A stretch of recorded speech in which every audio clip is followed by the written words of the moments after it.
Tenemos la comparecencia de un grato amigo, el doctor Manuel Reyes, experto en Derecho de Tránsito.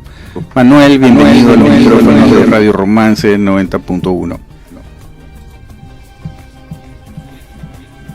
Hola, un placer, Modesto Apolo. Estoy aquí a tu llamado para efectos de responder las preguntas que tú consideres pertinentes. Gracias, Manuel. Hace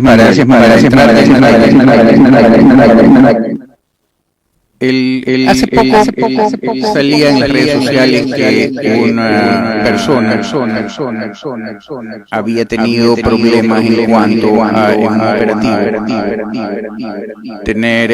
haber sido realizada la prueba de alcoholemia y de ahí llevado a la penitenciaría litoral.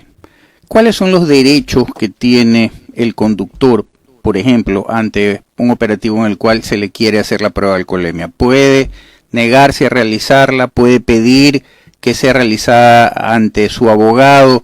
¿Cuáles son las alternativas, en primer lugar? Y en segundo lugar, en el evento de que haya cometido la infracción, ¿debe de ser llevado a la penitenciaría o debe de ser llevado a una cárcel especial, como por ejemplo en la Fiscalía de Tránsito, en la Unidad Judicial de la Florida existen celdas para este tipo de situaciones? ¿A cuál de ellas debería ser llevado?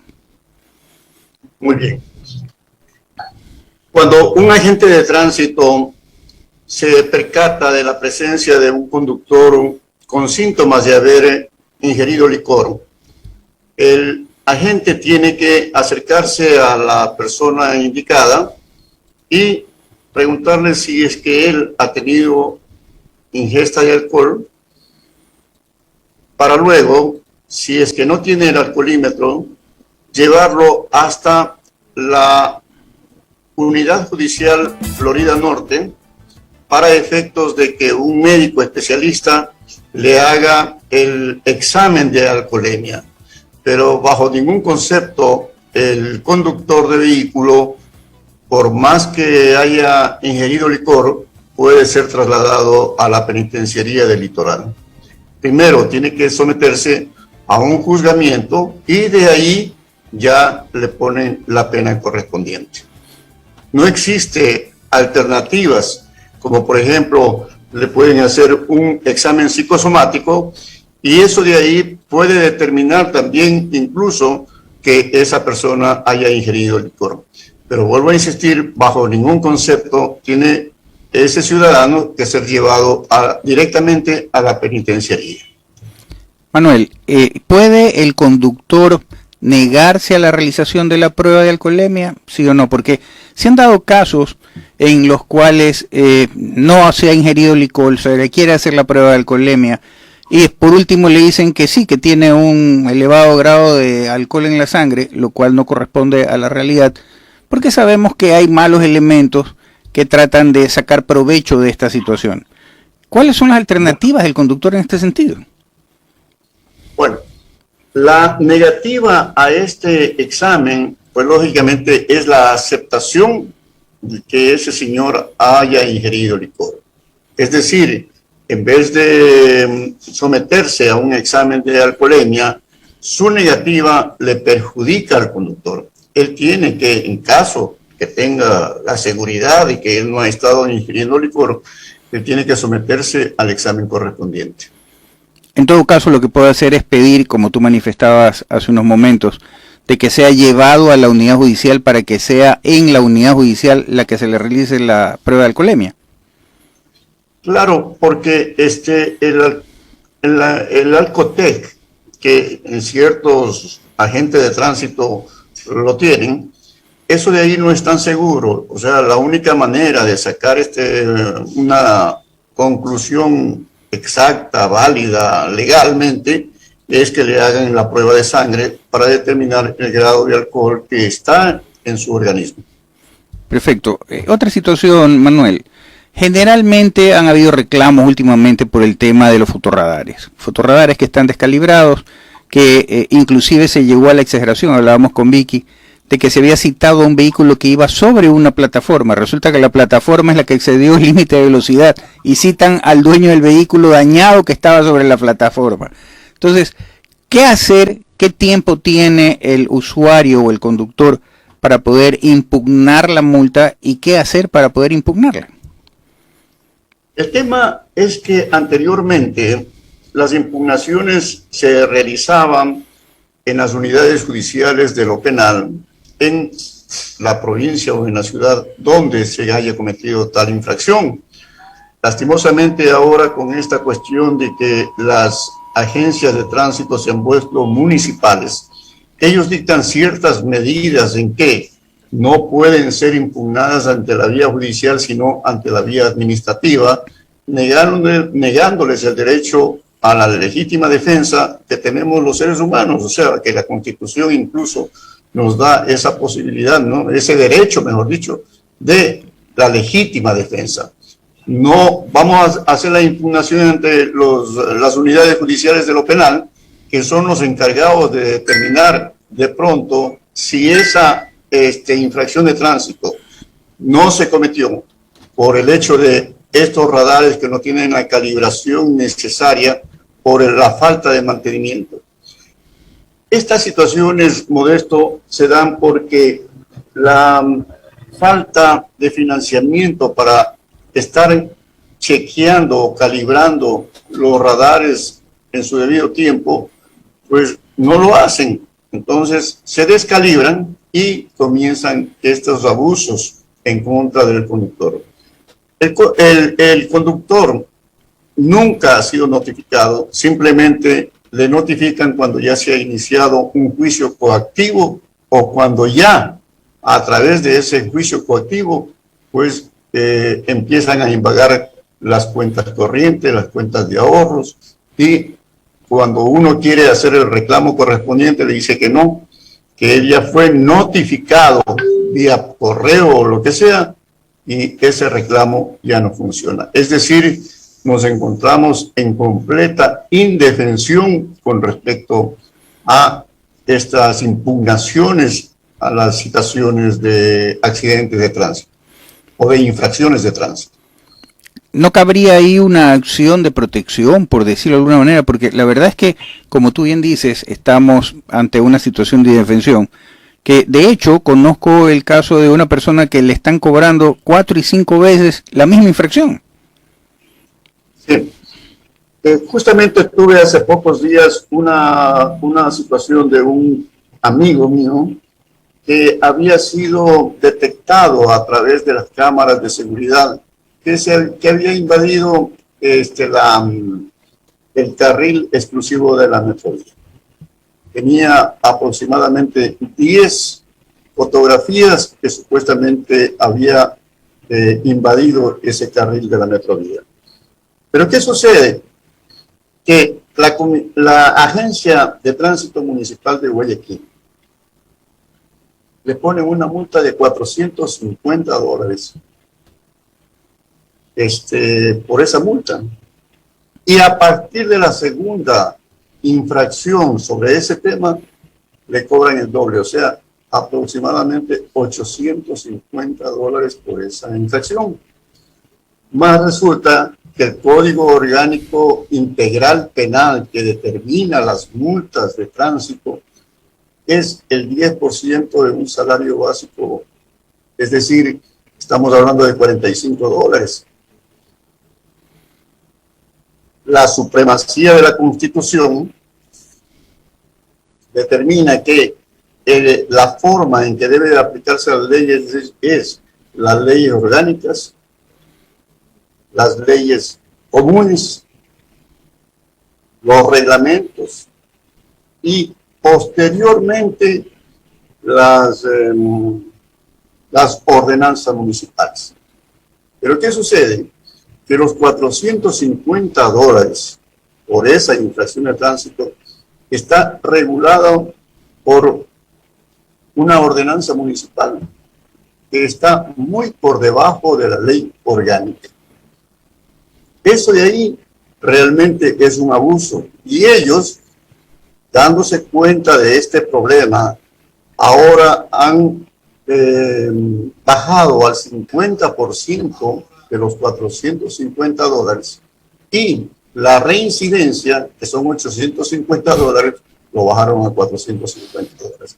Es decir, están cometiendo una serie de ilegalidades y que nadie dice nada. O sea, usted o cualquier persona se acerca al centro comercial Albán Borja para realizar una impugnación, tiene que esperar medio día para ser atendido. Sin embargo, llega a la ventanilla y le dice, bueno, la verdad que aquí consta en la computadora y usted se le da chance para que pague de contado o puede diferir con una tarjeta de crédito. No existe otra forma que ellos le den una solución a su problema. Pero alguna acción judicial, Manuel, que se pueda tomar. Una acción judicial podría ser una acción de protección. ¿Por qué? Porque se está violentando el derecho a la legítima defensa.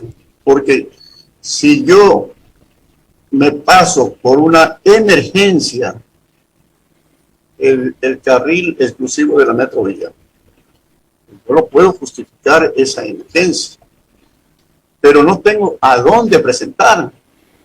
Voy a la acusación judicial y me dice no. Cuestiones de infracciones con la ATM tiene que hacerlo en sus oficinas en el Albán Borja. Entonces, nadie se atreve a presentar una acción de protección contra esto, porque de pronto le puede resultar muy caro y no va a tener el éxito deseado. ¿Por qué? Porque cuando uno presenta la acción, le dice que no procede. O sea, estamos en plena indefensión, como tú bien manifestabas.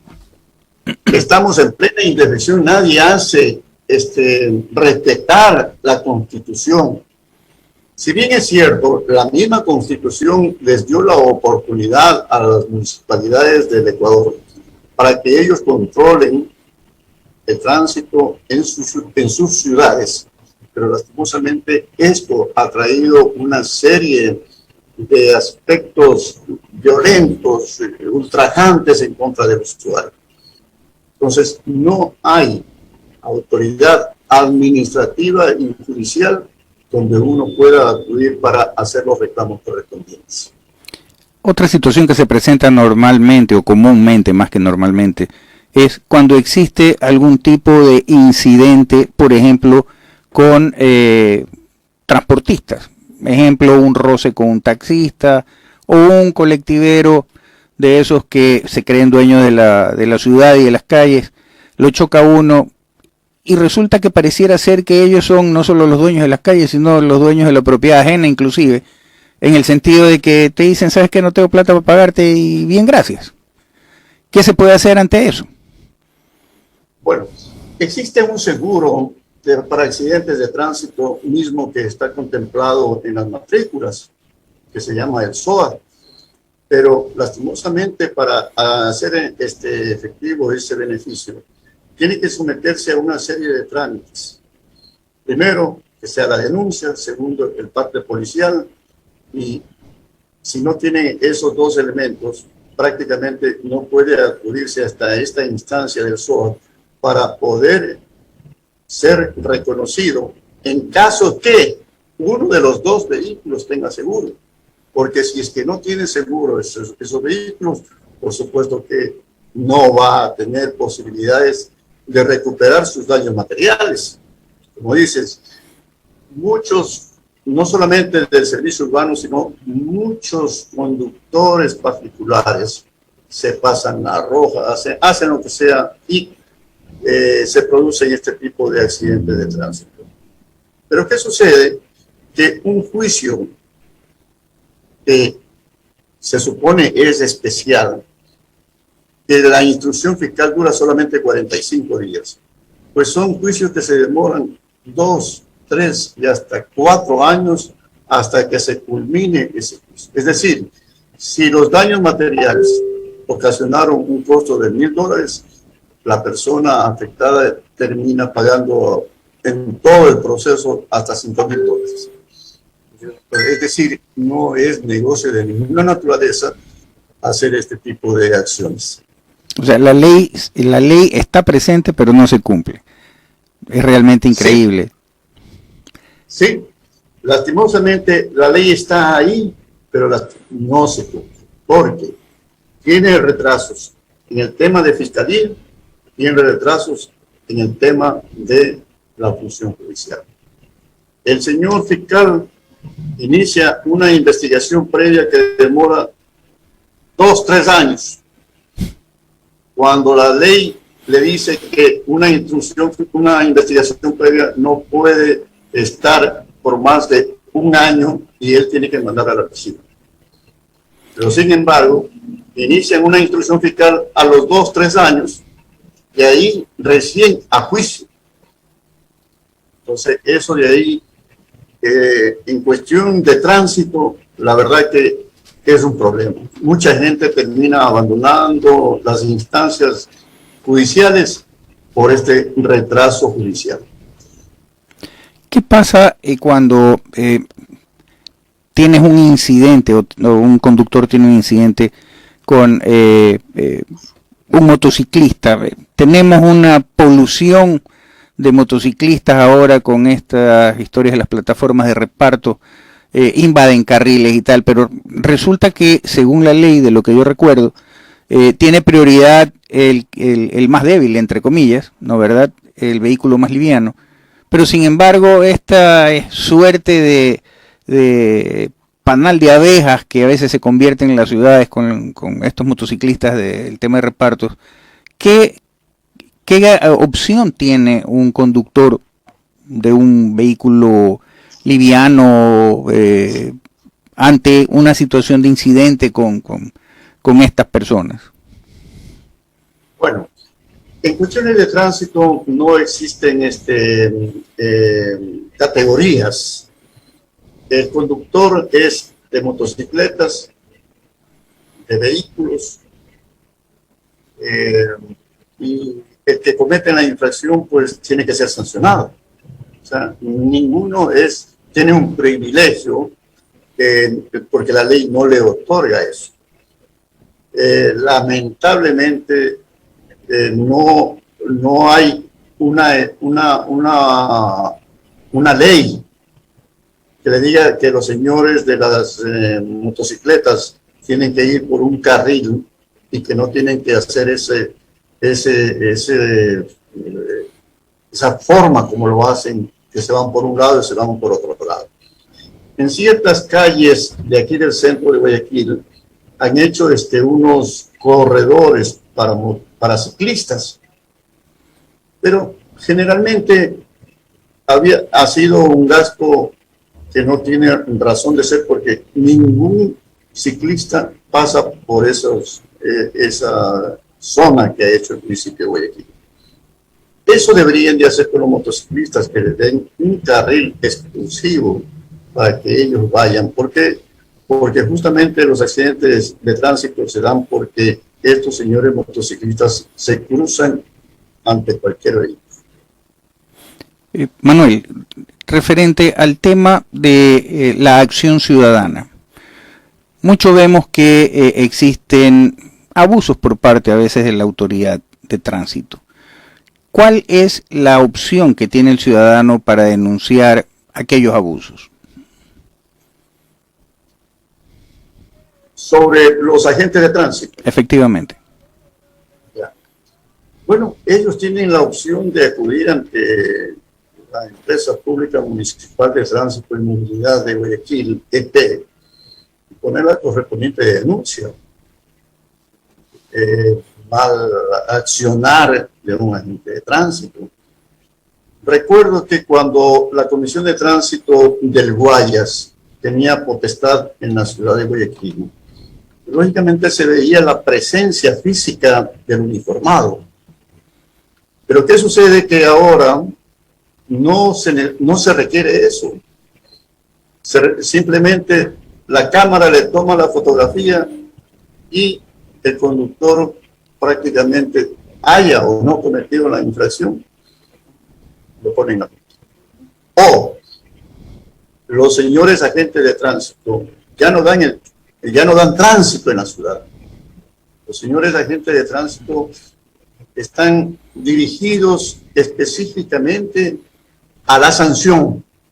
Ellos tienen su cámara fotográfica y si uno se parquea por segundos en alguna parte, inmediatamente le toman una fotografía y ya está sancionado por esa infracción. Ellos no comprenden que uno parquea un vehículo en cierto sector para dejar a sus familiares, muchas veces personas de la tercera edad, que necesitan pues bajar los andadores, las sillas de ruedas de la parte trasera, pero los señores agentes de tránsito no verifican esas circunstancias y lo que hacen simplemente es tomarle la fotografía y eso se convierte ya en el pago de una multa. Lo que manifiestas es interesante porque resulta que existen lugares específicos para el tema de minusválidos. Sin embargo, o con capacidades especiales, como se denomina.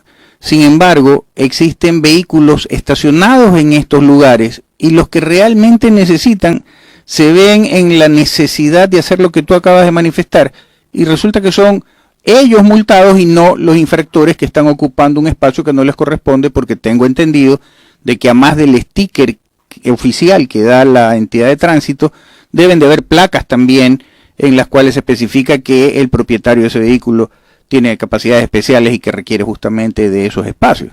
Sin embargo, no pasa nada para el que viola esa disposición, pero sí para el discapacitado que se ve en la necesidad de hacer doble columna porque su espacio está ocupado. ¿Qué hacer? Claro.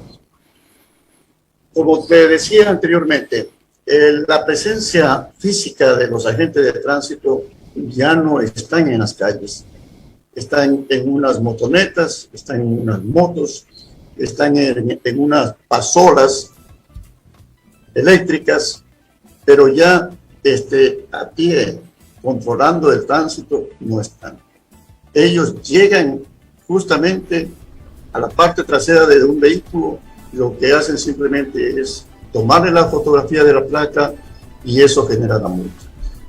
El conductor, sea de la tercera edad, sea discapacitado, sea que porque partió por alguna necesidad familiar o de salud en algún sitio, no aceptan una excusa de esa naturaleza, sino que el agente de tránsito ya le tomó la fotografía y no hay ningún reclamo de ninguna naturaleza. Y tenemos ya una inquietud, nos dice una oyente, ¿cómo es que la ATM le impone a ella una multa? No es mi carro, solo coinciden las 3 letras de la placa. Mi carro es Chevrolet, la multa es de un Hyundai, mi carro es plateado y el de la multa es blanco y además no me notifican y se da cuenta pues cuando ya le bloquean su cuenta. Si me permites, Manuel, agregar algo más a esa inquietud de nuestra radio escucha, y es que en el evento de que la cónyuge, tu esposa o la esposa de cualquiera de los radioescuchas tiene un vehículo, resulta que ese vehículo comete la infracción, también le bloquean la cuenta al esposo. Entonces le llega la multa al esposo, que tiene un vehículo totalmente distinto al de la esposa. Entonces, ¿qué hacer ante esto? Realmente es un abuso, es una locura, no tiene sentido ninguna de las dos situaciones que estamos planteando, pero ¿qué hacer? Lamentablemente la función pública, no ahora, sino de siempre, ha cometido una serie de abusos con respecto a cobros por cuestiones de falta de información de los titulares a quienes deberían de cobrar las cosas. Tengo un caso parecido, saltándome un poquito del tema. Tengo un caso del Seguro Social. Hay personas, patronos, que son personas naturales y personas jurídicas.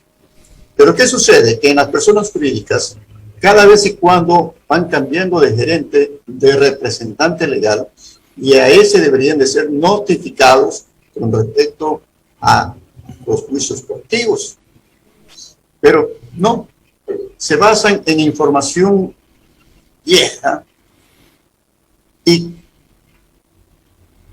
e ingresan a esa persona que ha dejado de ser gerente o representante legal de esa compañía y le crean un estado de incertidumbre, nerviosidad, porque le dicen que simplemente van no solamente a bloquear las cuentas, sino prohibición de salir del país y además juicios penales por retención de salarios. La misma situación sucede con las agencias de tránsito municipal. En lo que respecta a la pregunta de la señora, que por qué motivos, si ella conducía un vehículo ajeno, ¿por qué tienen que retenerle la cuenta, los valores que tiene en su cuenta bancaria, si ella no es la titular de ese vehículo? Manuel, si me permites, es que ni siquiera el vehículo era ajeno en el que ella iba conduciendo, sino que los 3 literales de la placa de ella coinciden, los literales, no los numerales, coinciden con otro vehículo que es el infractor, no coinciden los numerales, tampoco coincide ni la marca del vehículo ni el color del vehículo. Entonces, resulta que ahí es poco más y poco menos, no se saca la lotería, pero sí se saca la lotería de multas. Entonces, es una locura. ¿Qué hacer ante esa situación que no hay identidad de vehículo ni infractor? Remitiéndome a una contestación anterior, lamentablemente la Agencia de Tránsito Municipal de Guayaquil, ETE, no tiene el personal capacitado para atender este tipo de reclamos.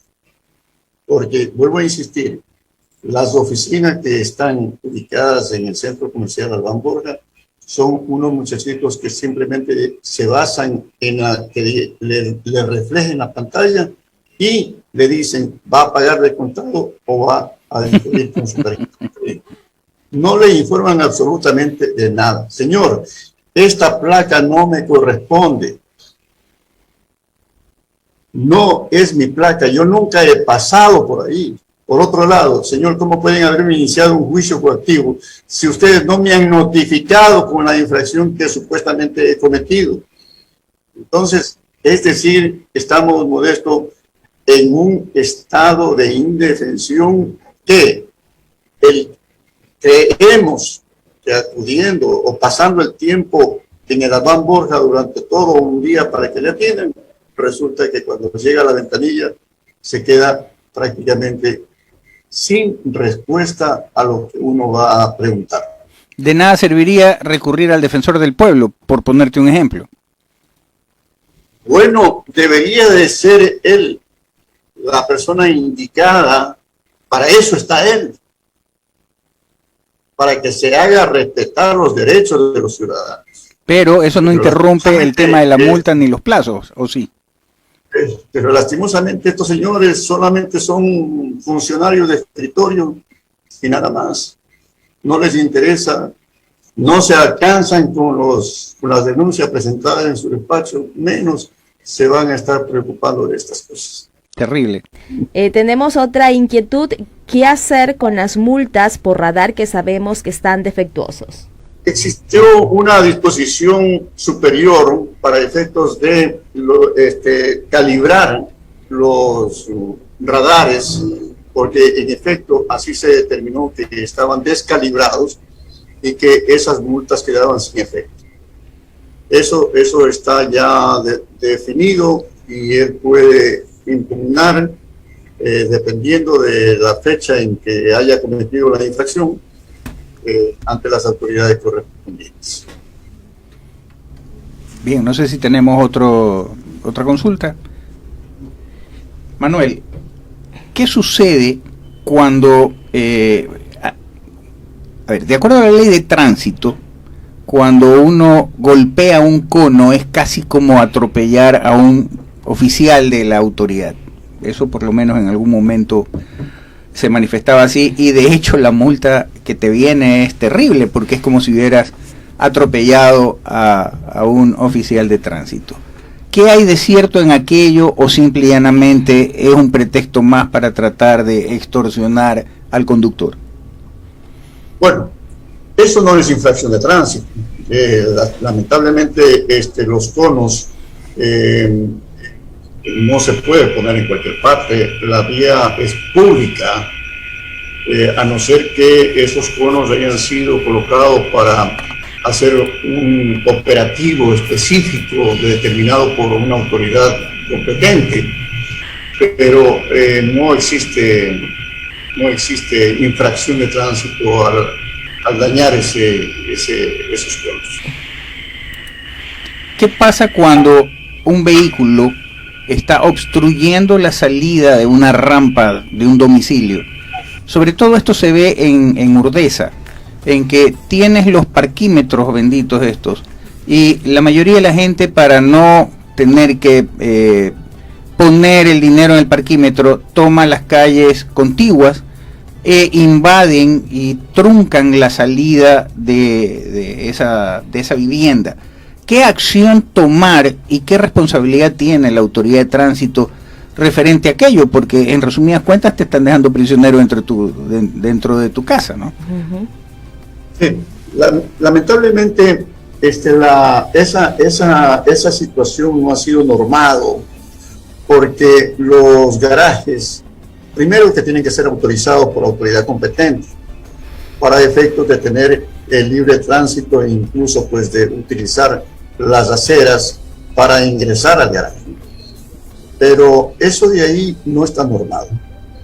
Nosotros hacemos pues la rampa, hacemos el ingreso del vehículo hacia nuestros domicilios, pero vuelvo a insistir, solamente queda la buena voluntad de la persona que vea una rampa y lo respete, porque de ahí no hay absolutamente nada. Pero sin embargo existe el problema. Anteriormente tú podrías solicitar el espacio, la reserva de ese espacio ante la autoridad municipal, pero ahora ya no existe esa posibilidad de hacer la reserva del espacio para el tema de la rampa, como tú bien manifiestas, sino que ahí es vía libre y, bueno, contar con la buena voluntad del conductor para que no te interrumpa el ingreso y la salida de tu vivienda, ¿no? ¿Qué hacer? Sí, lo que pasa es que la vereda y las avenidas son libres. O sea, no hay limitación para que yo, propietario de mi domicilio, haga una rampa y le dé un espacio para el vehículo dentro de mi casa. Entonces, eso de ahí no está regulado. Queda como te digo, a buena voluntad de la persona que va a parquear un vehículo, que respete esa rampa.